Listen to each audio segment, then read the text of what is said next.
အားလုံးမင်္ဂလာပါ The Shiny Bus ကနေပြန်လည်ကြိုဆိုပါရစေ။အဲ့တော့ဒီနေ့တော့ကျွန်တော်တို့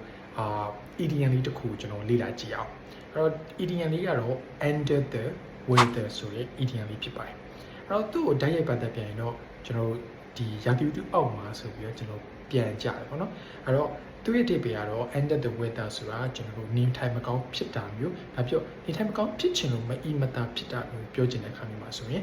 ကျွန်တော် under the weather ဆိုတဲ့ EDN လေးကိုသုံးလို့ရပါတယ်အဲ့တော့ပို့ပြီးတော့တည်အောင်ကျွန်တော်တို့ဒီ example စနစ်လေးနဲ့ကျွန်တော်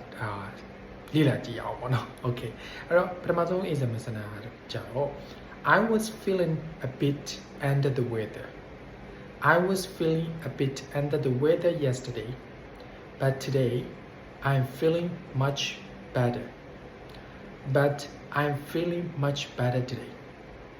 ဒီလိုမျိုးသုံးလို့ရပါတယ်Okay,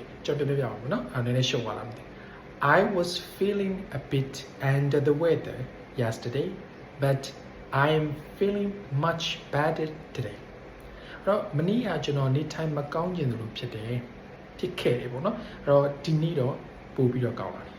ကျွန်တော်နေပိုကောင်းလာပြီပေါ့နော်နေလို့ထိုင်လို့ကောင်းလာပြီနောက်တစ်ခုကျွန်တော်ပြပြမယ် Okay, after studying all night Tonton woke up feeling a bit under the weather or Tuntu woke up feeling under the weather ဒီလိုသုံးလိုက်ရတယ်။အော်နည်းနည်းဖြာရတယ်မြင်မြင်ဖြာเนาะဒါပဲကွာ။အဲ့တော့ after studying all night တညလုံးစာလေးလာပြီးတော့တညလုံးစာလေးလာပြီးတဲ့နောက်မှာတော့ Tuntu က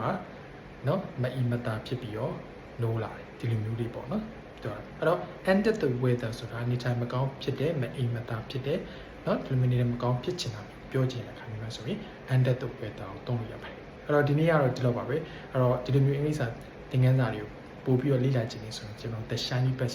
ဆိုတဲ့ channel လေးကို like and subscribe လုပ်ထားဖို့အတွက်တိုက်တွန်းလိုက်ပါတယ် Okay bye bye